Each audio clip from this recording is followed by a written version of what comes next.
আসসালামু আলাইকুম everyone, welcome back to my another blog. প্রতিদিনকার আয়োজন, সেই সাথে আমার রান্না। আজকে আমি একদম অথেন্টিক রেসিপিতে রান্না করব গরুর মাংস। আমি সব মশলাই নিয়ে নিয়েছি, এখন রান্না করার পালা। শুরুতেই দিয়ে দিচ্ছি তেল, দিয়ে দিচ্ছি একটু হলুদ, সামান্য 1 চিমটি লবণ, দিয়ে দেবো আলুগুলো ভেজে নিব। আমি আলুটা 5-6 মিনিট ভেজে নিয়েছি, এবার উঠিয়ে নিব।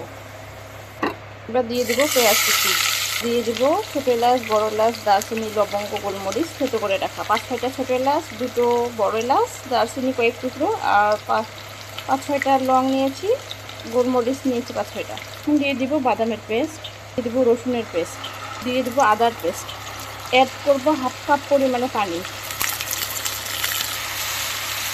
দেবো মরিচের গুঁড়ো, হলুদ, স্বাদ মতো লবণ, জিরা, ধনিয়া, পাঁচফোড়ন দিয়ে। এখন অ্যাড করব মাংসের মশলা, সামান্য একটু ফ্লেভারের জন্য অ্যাড করব সামান্য একটু কুরমা মশলা।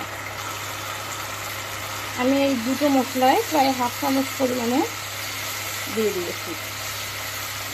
একঘেয়েমি মাংস খেতে খেতে, একই রকম রান্না খেতে খেতে যারা বিরক্ত হয়ে গেছেন, তারা চাইলে কিন্তু এই রেসিপিটি ট্রাই করতে পারেন।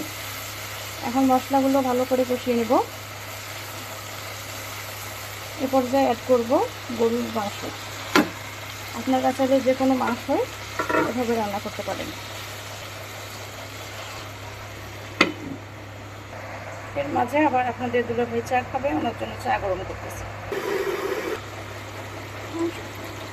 মাংস থেকে পানি বের হচ্ছে, এ পর্যায়ে আমি এখনও পানি অ্যাড করব না যতক্ষণ না মাংসের পানিটা শুকিয়ে যায়।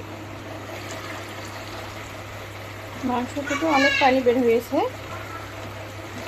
আমি মাংসটা ভালো করে কষিয়ে নেব। এ পর্যায়ে দিয়ে দেবো একটু পানি, নিচে লেগে যাচ্ছে।